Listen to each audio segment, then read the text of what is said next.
situation, but she had a strange sort of sincerity that put me right at ease. Even when I was several hundred steps outside my comfort zone. Yes, it's a comfort that's foreign to me, but I would like to experience it. My breath caught. I knew she could sense my discomfort. Whether driven by stubbornness or pure curiosity, I didn't know. What is it like, Ilarion? Sleep. Well, to be perfectly honest, I didn't really know how to answer in that way that would make sense for her. It's relaxing.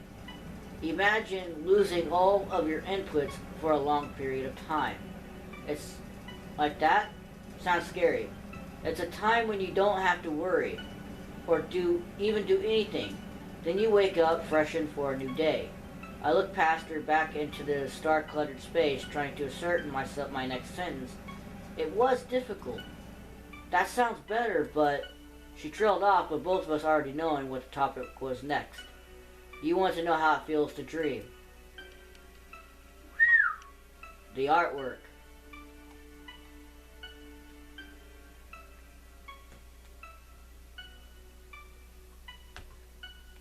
She nodded vigorously, a glint seeming to enter her non-corporeal eyes.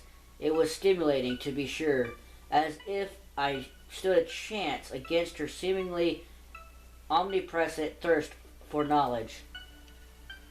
Well, imagine an infinite number of places.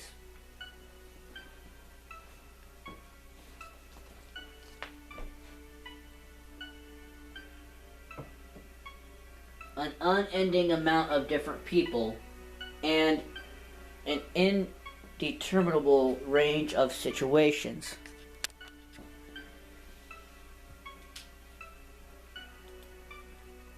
Whatever the mind can think of. Exactly, it's different every time. Sometimes you can even bring people whom you met into the dream. Her eyes were wide, and I could tell that she was absorbing all of it. You cannot deny how good the artwork looks. Really? Yeah, your mind is open to everything around you while you sleep. So, I could dream that we're both on a beach right now? Hey, Budapest, what are you thinking of? You sure could. Her eyes unfocused once more as she seemed to mold us over. I felt strange, fuzzy feelings to show her something so innate to us, yet so unique and special to her. If we only hadn't met under such dire conditions. Distracted by my thoughts, I couldn't hold back a yawn that suddenly emerged from within. Instantly, her semi-translucent eyes darted right back towards me. Tired? I think so. I leaned back into my chair, the device auto-reclined for my benefit. Folding my arms, I prepared myself for another bout of sleeping aboard the silent, drifting cockpit. Directing my eyes back towards my companion, I noticed she harbored a very distant look. She seemed unsure of herself. Is something the matter? No, I just was wondering if you could do something for me. What is it? I was wondering if I could monitor your vitals as you slept. Her eyes seemed to narrow, as if she realized that her requesting this was a long shot. And what purpose would that serve? Well, when you dream, I might be able to experience it along with you. Sure. I just hope there aren't any needles involved. She smiled, both of us, both enthused at my acceptance and amused at my interpreted fear. No, I assure you, it isn't invasive. ... A small compartment opened on the dashboard near the right side. A small device appeared, complete with a wired electronic patch that looked like it was supposed to be stuck on the skin. Well, there it is. Just stick it near one of your veins. It'll do the rest. I grabbed the device, rolled my right cuff down. Carefully I attached it with an inch or so down my elbow, and then it quickly sealed to my skin simple. Off to bed I go! I sighed softly and closed my eyes. Good night, Hilarion. I took a deep breath. Good night. And with that, I slipped away to my own world, silently wondering if Budapest would come along with me. ...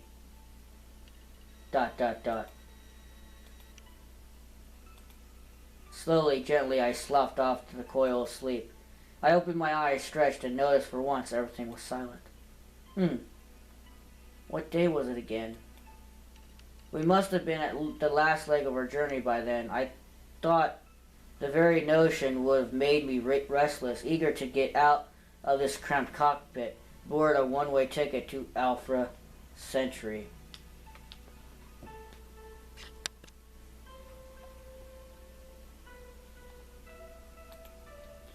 But here I sat, counting the stars that drifted by lazily. The atmosphere was quiet.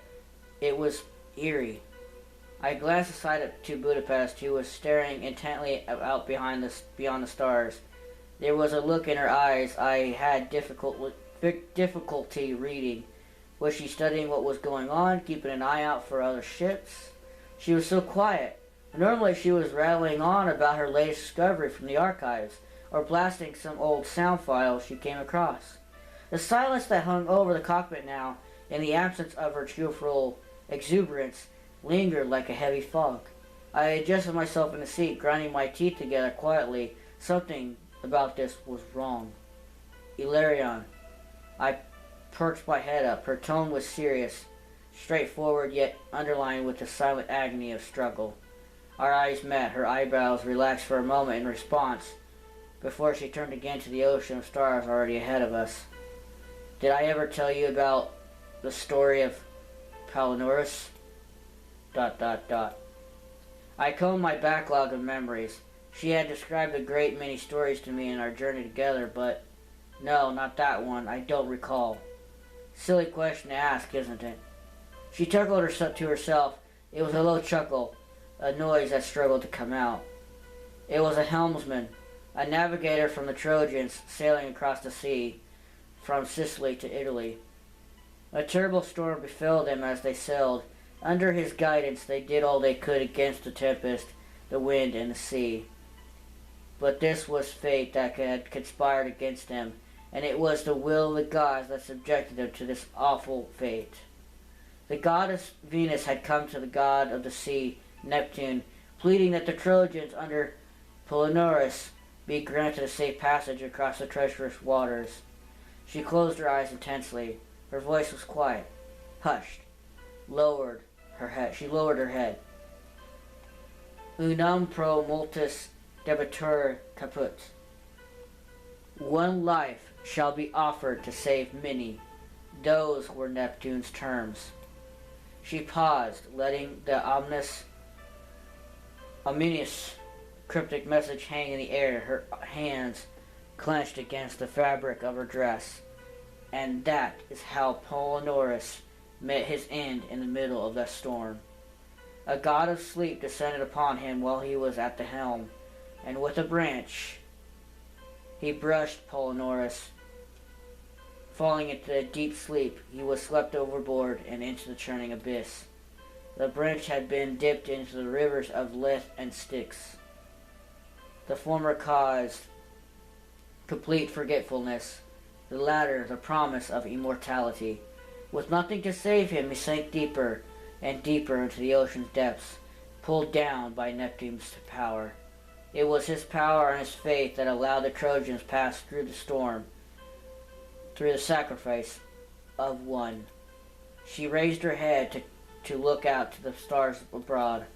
If there are any gods such as those still out there, among the stars and the planets, they must be a flippant, irrational bunch. Huh. She chuckled to herself, but no joy could be heard in that laugh. It was distant, somewhere else entirely. She took no joy from sharing this story. Something was very wrong. It's been almost 4 weeks since we embarked on this journey. I stumbled upon that myth, and I've experienced so many things alongside you. I've learned so much and had so many new sensations course through me.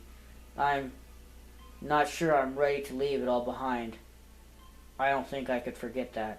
She was speaking of our time together. Of course she didn't want to let those memories go. She might have been truly alive for a month, but for her, that was all she needed.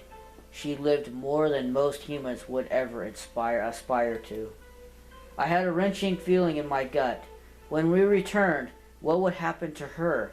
Would they call her irreparable? Would they erase her programming? Clear her memory banks? Install a new suppression chip? Or would they terminate her being entirely? Replace her with a new AI? She was prepared to return to her creators to face termination, just to ensure my survival.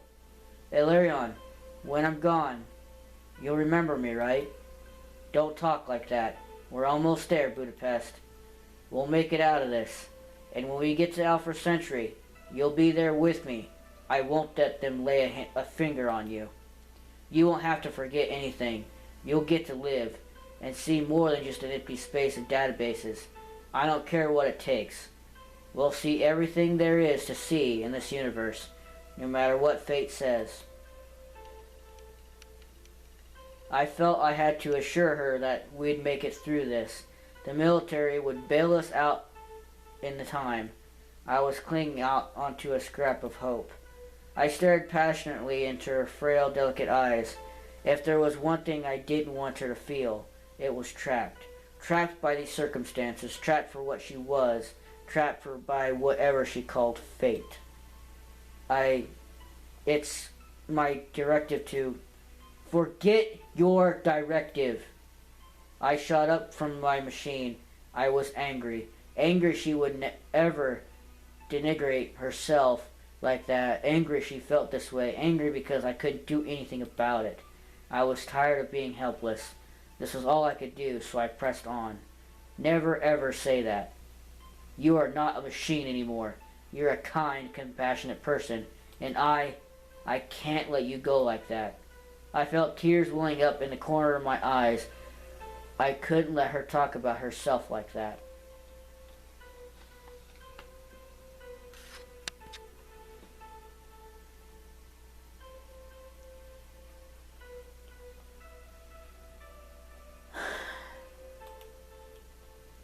She wasn't a lifeless program. She was real. She had a heart. She had a heart. Which this world really needs. She had more heart than anyone else I'd known in my life. She stared back into my eyes. Her own wide, glimmering eyes reflected a hope I could only dream of. I never wanted the light to die from those eyes. Never wanted her to lose that hope. She was trembling. I wish I could steady her, hold her tight, but I couldn't. I raised a hand to her shoulder. It hovered in the air like it was poised off her comfort, but it didn't. It couldn't. It was only my hand. ... I looked up at her again. Her smile was small but growing larger with every passing second. I'll protect you, Budapest.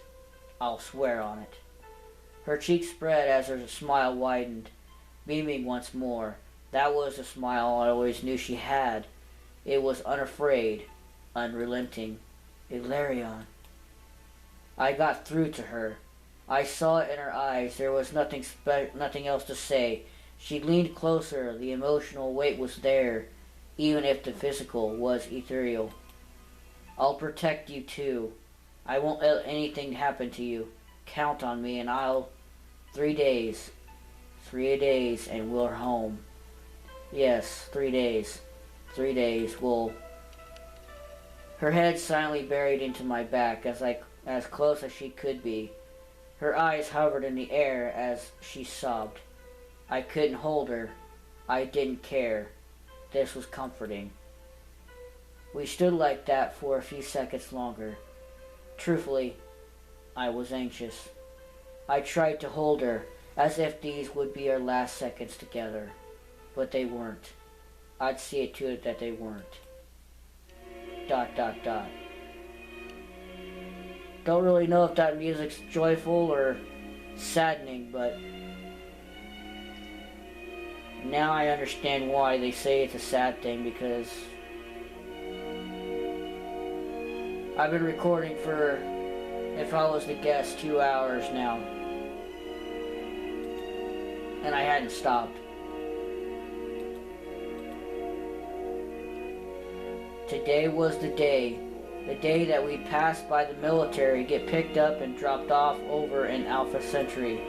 A month had passed. I'd counted the days. It was here. I stared intensely out of the front of the cockpit. I hadn't searched this intensely for any sign of life in, well, ever. This was the day. We were almost out of this. Eventually something would appear out there. Some behemoth station. Swirling starfighters doing their patrols. Something had to come soon. Dot dot dot. I kept replayed. Good grief. Those hopeful, optimistic thoughts in my head for every agonizing second that passed. The sinking feeling in my stomach intensified. Where the hell are they? This is so annoying. I hissed to no one in particular. Budapest 2 was staring out of the front of the cockpit with a pair of dreary eyes. Dot dot dot.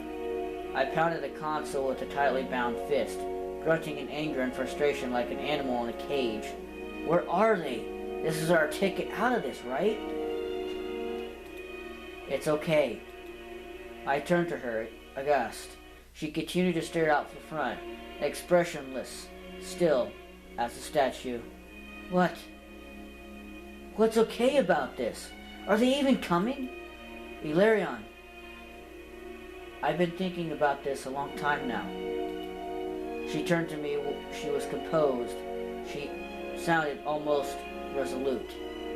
I should apologize to you for all of this. You see, when I told you that we would be drifting into the range of a military and research installation, yeah? Something seemed wrong. I'd never seen Budapest act this strange before. I never thought she'd use this tone of voice. The way she was acting reminded of when she'd first gained her self-awareness. That awkward squirming, that weak, childlike voice, so those furtive glances around. It was like there was a look of guilt in her blue eyes. Guilt. I lied to you. What? What? I've been lying to you this whole time. Budapest began to choke up. Her voice shriveled down in weakness. There was an old Imperial service station in this sector, yes. There was one. A century ago. It's been long since abandoned. Ilarion, ever since the day of the meteoroid storm, we've been drifting away in dead space, farther away from civilization. I can't detect a single other life form within our radar's operational range, and I've been running 4 scans an hour since the minute we were knocked off course. Dot dot dot. Budapest. At the utterance of her name, Budapest shivered and shrank away. She was biting her lip, with her head bowed down. Her chest was drawn in and heaving irregularly in a sharp, sullen breath. Every pixel of her frame was seethingly with guilt. You lied to me?